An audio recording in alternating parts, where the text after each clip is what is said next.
let's have a look first. Christ and culture. If you've been to these classes, seminars, whatever we want to call them before, if you've been to them before, feel free to just yell out and interact along the way. Keen to do that, keen to engage in questions, keen to engage in little side topics along the way if you want. So we'll do that as much or as little as everyone seems to do that.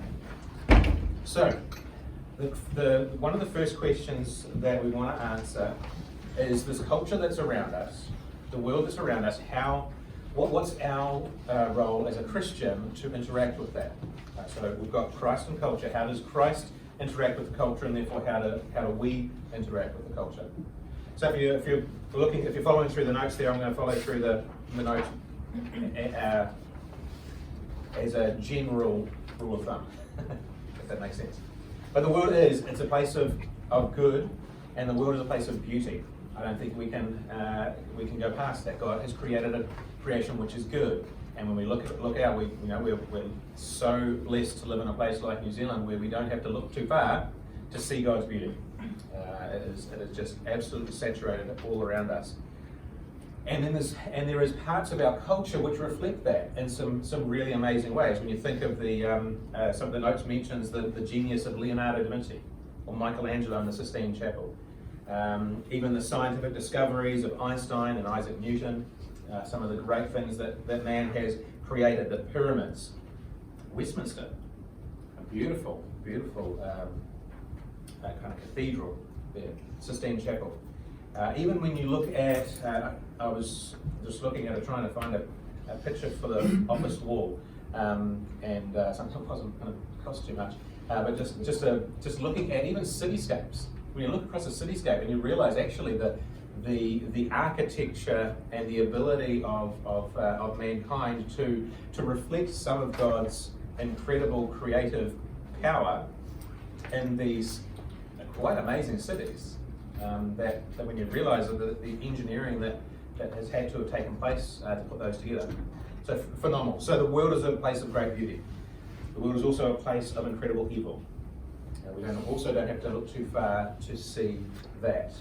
We think back to the Second World War, to Nazi Germany, to wars that have been all throughout human history. Man-made drought, which is something that is not just relative to our day and age. Think of the Romans as they went through and kind of absorbed various nations. They also just absorbed their natural resources and just decimated their national resources. A lot of the desert places that you find in and around, particularly around Israel, read the Old Testament accounts, they were beautiful, lush places. Now a lot of it's desert. And that's because the Romans came through and just stripped the place bare of all the natural resources. So that's the world is also a place of deep and enduring evil. The things that man can do to other mankind is incredible. So, is the world then basically good, or is the world basically bad? And as Christians, should we rejoice in the world, engage with it, or should we abandon it and condemn the world and separate ourselves from the world? What does it mean to be a Christian in what is very much an unchristian world? And so answering those sort of questions is the goal of what we're looking at throughout this term. That's the intention here. And I think as we try and answer that question, we're also going to have to realise that it's going to largely depend about whereabouts geographically and whereabouts in our place in history we find ourselves. Christians in and around Nazi Germany, or even you think about in biblical times under the likes of Nero, are going to interact with culture differently to how we will in 21st century New Zealand.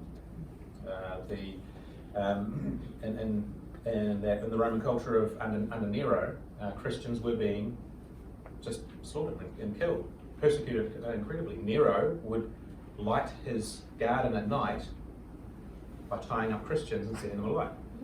That's how he lit his garden at night. So we don't have that in New Zealand. We do have a system of government that is democratic. We do have a government that we we see taking us down some paths that we perhaps disagree with, but we are still very much in a different sphere to many other times in history. So we're going to engage with the world differently. All right, 1.2 there in our notes. The pace will pick up a little bit. What is culture? What is the world? So basically, culture. When we start talking about culture, which we're going to talk about a lot during this course, we are talking about ideas. Culture is ideas, or the world. World and culture we use interchangeably most of the time. Culture is the ideas, and also the things that those ideas inspire. So the ideas they can be philosophical ideas, they can be theological ideas, they can be secular ideas, they can be religious ideas. And then the stuff is what those ideas create. So things, those can be classical things like the great paintings and sculptures of the likes of the Roman times and the Greek times, and even then, as the notes mention, the classical Greek statues, they reflect beauty. They reflect the Greeks' idea, or the Greeks' belief that the human ideal was to live a balance and a life of balance and proportion. And so their statues are a perfect balance and proportion when you look at them. That's why when you see a Greek statue, it will usually oftentimes be of what you might consider almost a perfect human form, right? So the chiseled physique of the Greek statues, right? That's where that kind of idea comes from, because that's how the Greeks looked at life. They should be living life with perfect balance and proportion. But it's not just that old classical stuff. It is also, when we think about our day and age, culture also produces things like what we see in TVs, TV commercials, comics, textbooks, movies, sitcoms, romance novels, tabloids, the evening news, etc., even through to your Facebook page and the pictures on your phone, etc. So it's all the stuff that we're talking about. So the culture is all around us. It's all pervasive, and it's something that we live in day by day. We're not going to get away from it. So, what does the Bible then say about the world and the culture? So, one thing before we get into these, if you cast your eye down the headings here, you're going to see that there's some ideas here. In 1.3.1, we've got Christ against culture, and the idea that Christians should condemn culture. 1.3.2, Christ above culture, that Christians should critique culture. And then 1.3.3, Christ of culture, we should copy and consume. So here's just some ideas, and we don't just evaluate what the Bible has to say about that. I'm just going to move just a little bit to the side, because that heater is pretty warm right now. Is it getting warm for you guys? Yes. Let's see, turn the fan down at least.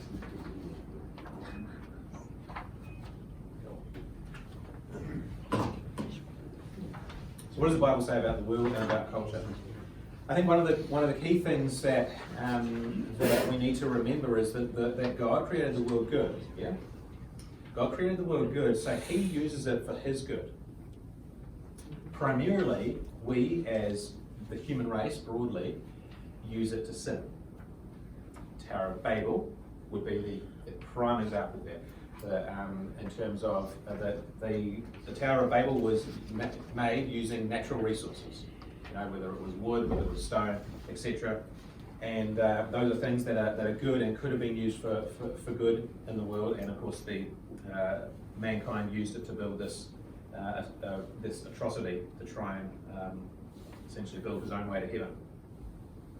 Something that mankind has been doing ever since, by the way, building their own way to heaven. But then again, as an alternative to that, we also see the Old Testament temple, the Tabernacle, which was God using the materials of the world to make something that was incredibly beautiful, but it was also glorifying to Him. Yeah, and God used man to build that. So I guess what those two examples should do is it should give us pause if we are going to categorize the world and the culture as completely bad or as completely good. Because there's examples where the world and the things of this world have been used for both there, even just in a quick pass of the first couple of books of the Old Testament. So, Christ against culture then. Here's one view of how Christians have looked at the world and throughout history. Christ against culture, that the idea that Christians should condemn culture. So, there is, to the extent that there is sin and evil around the world, we as Christians, I think, as a broad idea, we as Christians should condemn and remove ourselves from that. We should do that without hesitation. There are some parts of the world that we just should not be engaged in and be part of. You think of things like pornography. You think of things like the slave trade and some of the incredible abuses around there. You think of even, it's a hot topic at the moment, but racism. So there's lots of areas in which we have something to say about those areas, but we don't go and participate in those areas. Does that make sense in terms of a distinction there? So there's some parts that we wholly just withdraw from and don't engage in terms of don't participate in. I think if we do a survey of the Bible, probably John, the Apostle John is probably the clearest on this idea.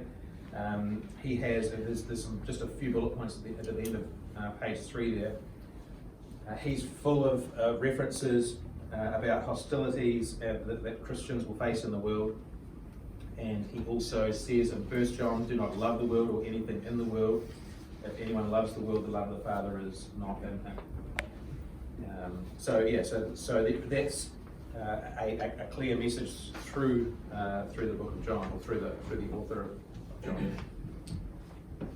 And again, like I mentioned before, it's going to, how we engage with the world is going to depend a fair bit about where we find ourselves and in what time period we find ourselves. So throughout church history, Christians have taken this stance before in terms of we are against culture, we condemn the culture, and we're going to separate ourselves almost completely from the culture. You think of some of the earliest Christians under the persecution in the Roman Empire. Some of them, like the monks, they fled. They fled the corruption, they fled the wilderness, and they went into the monasteries. During the Reformation, even the Anabaptists did the same sort of thing. We still have Mennonites and Amish today who take a similar sort of approach. Just, the world is bad, we're going to remove ourselves completely. And I think sometimes this approach is understandable. Under heavy, intense persecution, such as ancient Rome or contemporary China, the likes, I think there's a fairness to this idea, and that we need to just remove ourselves from the culture. The culture is either so wicked or so heavily against us that we'll have to remove ourselves to some degree, whether it's to the monks fleeing to the desert, or at least withdrawing ourselves to keep our heads a little bit below the firing line. I think that's quite fair. But we also see that's not the only way that Christians interact with the world. It would be unwise, I think, to respond in 21st century New Zealand the way that the likes of those early Christians in Rome responded. Like I mentioned, Nero lit up Christians to light his garden. God says do not love the world. Does he mean hate the world? Two words in there need defining: love and the world, right? But it's a really fantastic question. So 1 John 2, 15 particularly, so 15 through 17 is the passage there. So I think the first word that we have to define is the world. And when John talks about the world, he uses it in many different aspects. Sometimes he's talking about the entire population. Sometimes he's talking about the things of the world. And sometimes he's even, I think, there'd be an argument to say that he is talking about the various ethnic groupings in the world. And so here I think contextually he is talking about essentially the things or the elements of the world, the way of the world. which was the sin of the world. Yeah, and I think if we the verse actually is on there on page 3. If we read through it, he kind of gives you a bit of an idea as he goes through it. Yeah, do not love the world or anything in the world. If anyone loves the world, the love of the Father is not in him. And here he goes. He gets on to define it. For everything in the world, so here it is, the cravings of sinful man, the lust of his eyes, and the boasting of what he has and does, comes not from the Father, but from the world. The world and its desires pass away, but the man who does the will of God lives forever.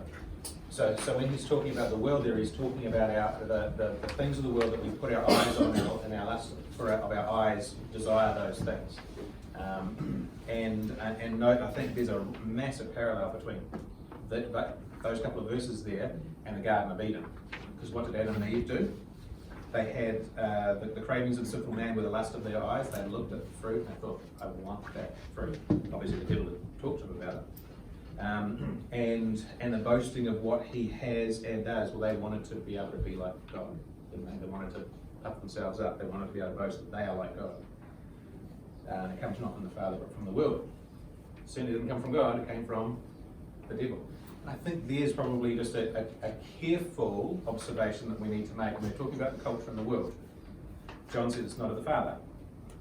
So what's the other alternative? What's the other power that's in this world?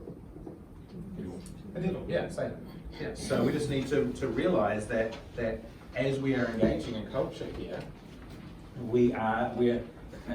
it's pretty hard to kind of levitate in culture. It's kind of hard to stay neutral in culture. We are either for one kingdom, we are either actively for God's kingdom and engaging for God's kingdom, or we do end up actively engaging for the kingdom of this world, the kingdom of Satan. So we just need to be as we go through this topic, hopefully that'll become a little clearer.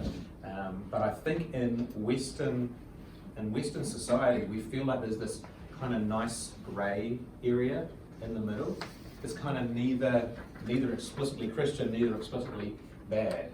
But I think we just need to realise that the Bible doesn't make that third area. The Bible has the kingdom of God and the kingdom of darkness. And while our lovely neighbour next door might seem like a wonderful person, I think this helps in our evangelism. We just need to realise that this lovely little old lady next door is part of the kingdom of darkness. Now she doesn't explicitly try and act in that manner as if she is part of the kingdom of darkness, but she is. And so what that means is that what it needs to mean. Our thinking changes a little bit in terms of she's not just in this nice grey area, she is part of the kingdom of darkness and she needs rescuing out of the kingdom of darkness. Yeah, because our battle's not against her. Even though she's part of the kingdom of darkness, she's almost, you might describe her as a hostage in the kingdom of darkness, and she needs rescuing out of the kingdom of darkness. And so, again, as we engage in culture, in the topic around culture, it's just really helpful to, so thanks very much for the question. It's helpful to know that we are, there is only two kingdoms there. So that's one way of engaging with culture in terms of fleeing or condemning or just being completely against the culture. Second way here, and usually the way I lay these things out is the last one is the biblical option, right? So it's just a heads up. The second one is the biblical option. The third one is actually tilts the other side of the coin too far. So I think here's a very biblical way of engaging culture, particularly I think in our day and age, 21st century New Zealand. So while there is some truth about being against culture, of course it's not the only way that we should respond. Creation was originally created good. And creation still is good, but in terms of how God has made it and God is still redeeming it, yet it is fallen. And also, as the notes say there, while our citizenship in heaven is primary, we are part of the kingdom of God, we are also living, I guess if you're looking at those kind of those two kingdom ideas, maybe like a kingdom warfare kind of idea, our home, our kingdom is in heaven. But at the moment, we are kind of like an outpost. The church is like an outpost in the kingdom of darkness. And so there's where we engage. We are engaging in the kingdom of darkness. Obviously, we want to extend the kingdom of heaven by rescuing those out of the kingdom of darkness. But sometimes some of those analogies kind of help. And so what we do then, we realize is that the world around us, while our citizenship is in heaven, we are still part and we are still engaged in the world around us. We're still a citizen of our country in an earthly manner. We still have worldly commitments here. And so I think what we see there, as that title suggests, is that Christ is above culture. And so as Christians, we sit in a place where we can observe culture, we can critique culture, and we should engage with the culture in that way, because in our sphere, in our setting at the moment, we have the ability to. We are able to. The Roman Christians under Nero didn't have the ability to. They couldn't, but we can. So the Bible gives us, I think, support for this. If you're looking at those bullet points there, 1, creation is good. 2, our citizenship is in heaven, but we still have earthly communities, and they have a legitimate claim on our authority, because the Bible tells us they have a legitimate claim on our authority, on our loyalty. So we obey those earthly communities. We support them. Matthew 22, verse 21, Jesus said, "Give to Caesar what is Caesar's, and to God what is God's."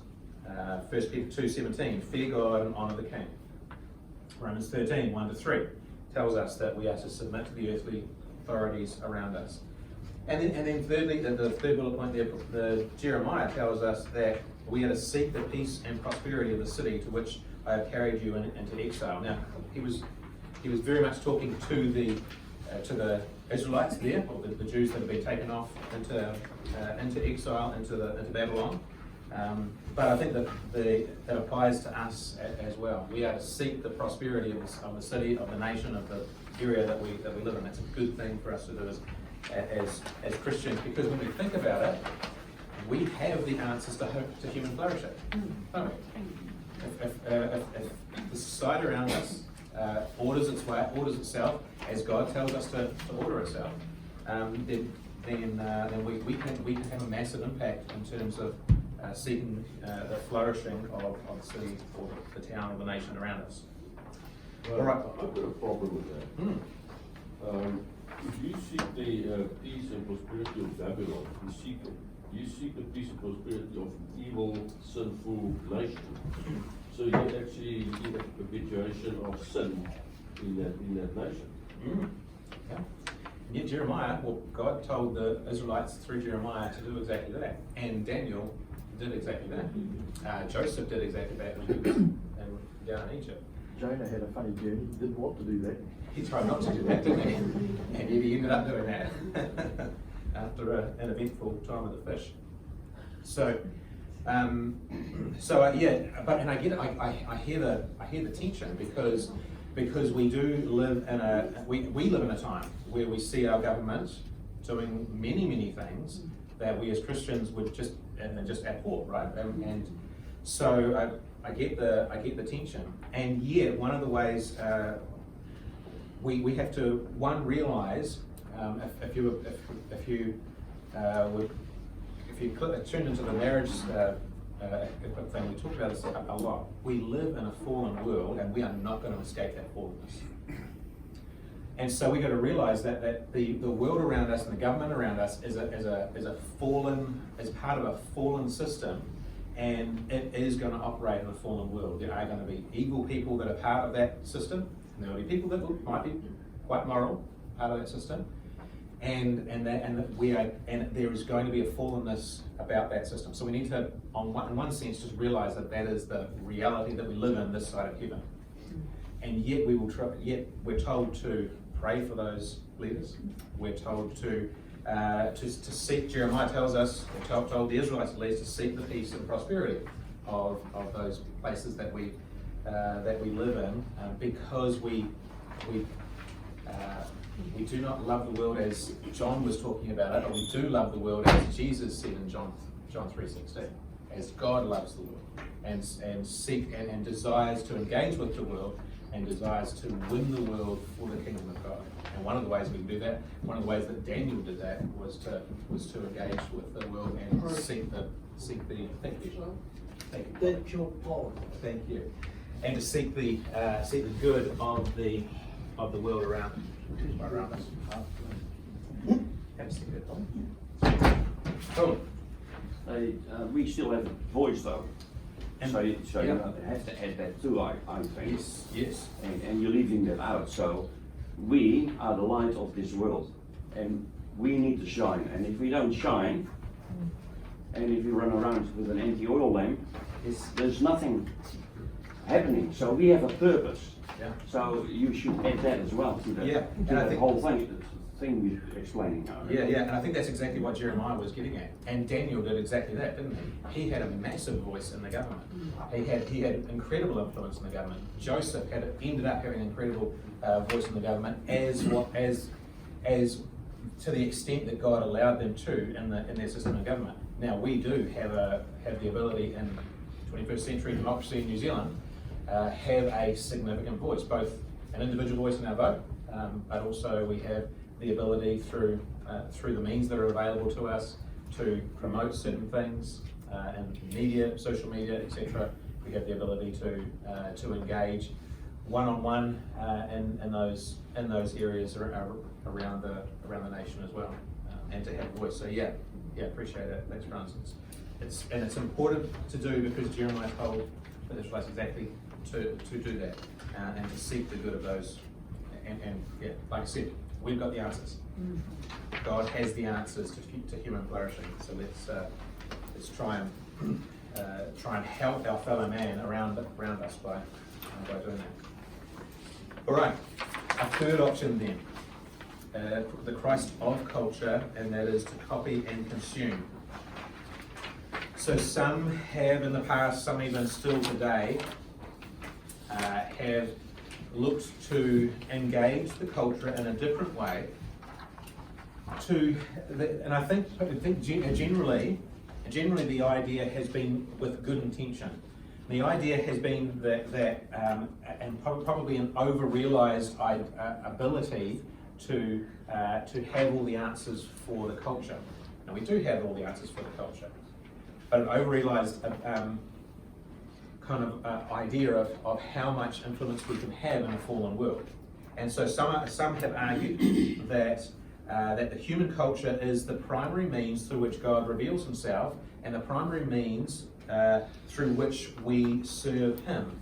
And they take this then to the extent of that the Christian message is that God becomes wholly part of this world, wholly immanent in this world, wholly intrinsic in this world through our culture, and therefore our duty is to build an increasingly godly culture to the point where we usher in heaven on earth. Now you can see the idea there. You can see the impulse there. That if we do have the answers, then why not try and use that to build the most godly system of government, system of society here on earth. So I think that's a good impulse. But it's a kind of an over-realized impulse if we take it to the extent of that we will be able to build a system of society and system of government that will eventually bring heaven to earth. We've touched on eschatology, we've touched on end times views back in systematic theology. Does anyone sort of that ring true of any particular idea of end times views? That's actually mentioned in the notes if you read it. Postmillennialism. Yeah. So, and the idea there is that that humankind can bring about such a great earth, such a great society on earth that will usher in the final millennium. Okay, so that we essentially will build the final kingdom, and Jesus will come and join us once it comes to that point. Really, really common view around the 18th, 19th century, kind of took a little bit of a hit when the First and Second World War came about, and realised actually we're not doing such a great job of building this fantastic kingdom here on Earth. So, and it kind of, and that view just kind of overlooks the impact of the fall and the fallenness of human nature. But we need to realise that our American friends, their system of government was built upon that kind of premise, and so we see at the moment. John Adams, their second president, said that their system of government, the system of government that they set up, was explicitly set up to govern a moral and religious people, and it is completely inept. That was John Adams said. It's completely inept. It's completely incapable of governing any other type of people, other than a moral and religious people. So hence we see the problems that they're encountering at the moment, because we're set up based on that post-millennial kind of view that we can set up a system of government, we can set up a culture that can essentially usher in the kingdom of God. Did a great job of it for a century and a half, a couple of centuries. But it's fell apart as they realised that the fallenness of nature, fallenness of man, actually is just too strong. A bit like democracy, Brad, you know, it'll work well, sort of work well if people are moral. Yep. But if the common denominator is something else, well, there we are as well. That's right. Realistically, in a democracy, we don't want to get too much into politics, but realistically, in a democracy, the laws of the land need to reflect the morals of the majority of the population. You know, because the majority of the population votes on the government. So the more and more the society moves away from God's laws, the more and more we should expect democracy to essentially just fail and crumble. Sad as that is. All right, but hence our we should have a real quick but massive impulse then to engage, shouldn't we? And to have our voice. All right, let's just have a quick look then at. We've talked a fair bit about the fact that then, because of this, we should be engaging in culture. We should be cultivating culture. I think this gets a little bit more into what Franz mentioned there. If you have a look at 1.4.1, we've got the fact that we should be cultivating and creating culture. If you see that, the 3 bullet points there: work, the creation, cultivation of cultural goods. It's part of our purpose on earth. We were told to be, to be fruitful and to take care of the earth in terms of the Genesis, the Garden of Eden mandate there.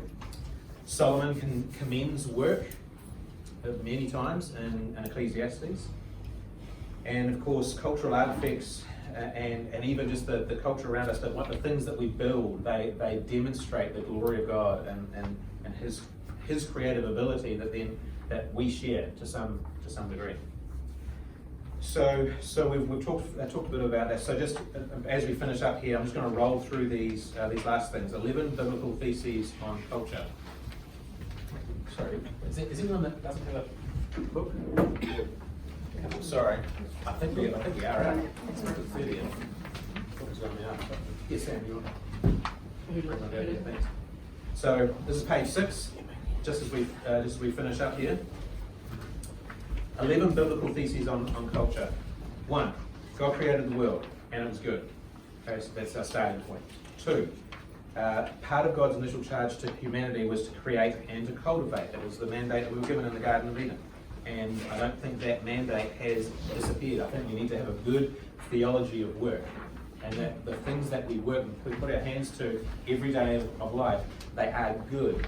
And they are and to some degree, maybe it's depending on the industry you're in, but to some degree they are furthering and fulfilling the mandate of us to wisely cultivate and create culture that reflects God's glory. 3, because culture is an expression of human thoughts and desires, no human culture is exempt from the effects of sin. And we see that working out massively today, that our human culture, no matter how well it's designed and human ways of government, etc., they're not exempt from the effects of sin. 4, therefore, all cultures are corrupted by sin this side of heaven. 5, then, Christians are responsible for how we consume culture. We need to be careful about how we consume the things around us.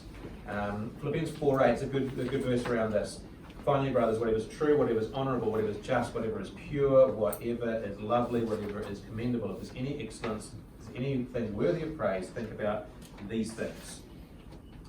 And it's not just about watching TV, that verse, but it certainly does impact those sorts of things. 6, there are some expressions of culture that Christians must abstain, separate from. There's a couple of examples there: pornography, abortion, racism. Okay, so we have something to say about those things, but we don't engage in those things. That's not a part of culture that we are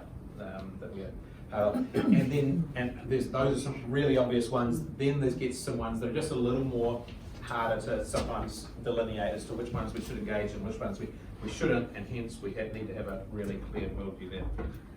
All right, we'll whip through the last couple there. There are some expressions of culture that Christians should critique and engage intellectually. Paul did exactly that when he was looking at the cultural artifacts of pagan poetry in Acts 17. So you can read the text there if you like. Things like the arts, so music, painting, sculpture, modern art, photography, film, those sorts of things. These are things that we can engage with. There are some parts of that we should abstain from, but there are some parts that we can engage with and have an opinion on, and even perhaps engage in them in terms of create things in that sphere that honour God. Number 8, because cultural items communicate worldviews, we've got to exercise relentless discernment.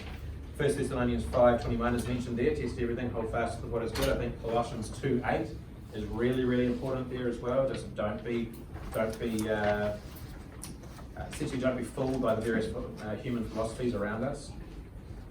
Number 9, the gospel relativizes all cultural distinctions that otherwise separate people. We need to be clear of that. There's neither Jew nor Greek, slave nor free, male nor female. We're all one in Christ. So that's a distinction that we have, or cultural distinctions are no longer necessary for us because of the gospel. 10, unlike those who hope in man's ability to transform this world, Christians understand that only God's radical recreative act on the last day will finally transform this world. Okay? This world is fallen, it's going to continue to be fallen until God finally redeems the whole lot. And because, number 11, we're commanded to make the most of our time, in Ephesians 5, we should be wary of becoming infatuated with worldly things and devote ourselves to things that are of internal importance. I'm really glad that we've got a group of 30 odd here prepared to just come along, and there's plenty of other things we could have been doing on a Sunday morning, getting a little bit extra sleep, etc. But we are trying to use our time wisely to engage in things that have eternal